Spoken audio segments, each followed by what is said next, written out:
একবার এক ইঁদুর লক্ষ্য করল যে বাড়িতে ইঁদুর মারার ফাঁদ পাতা রয়েছে। সে খুবই ভয় পেল। ফাঁদটি অকেজো করার জন্য সে ওই বাড়িতে থাকা মুরগির সাহায্য চাইল। মুরগি ঘটনা শুনে জবাব দিল, ফাঁদটি আমার কোন ক্ষতি করতে পারবে না, অতএব আমি এখানে কোন সাহায্য করতে পারবো না।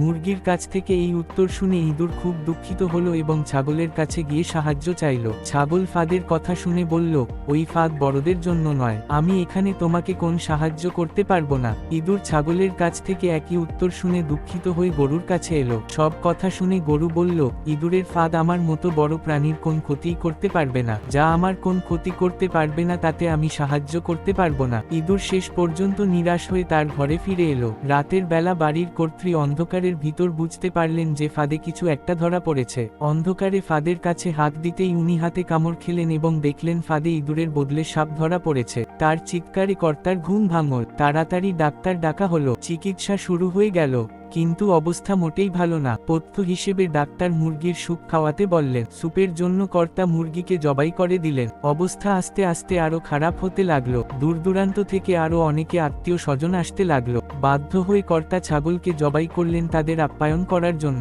আরো ভালো চিকিৎসার জন্য অনেক টাকার দরকার হতে লাগলো। অবশেষে বাড়ির কর্তা তাদের গরুটিকে কসাইখানায় বিক্রি করে দিল। একসময় বাড়ির কর্ত্রী সুস্থ হয়ে উঠল, আর এই সমস্ত কিছু ইঁদুরটি তার ছোট্ট ঘর থেকে পর্যবেক্ষণ করল।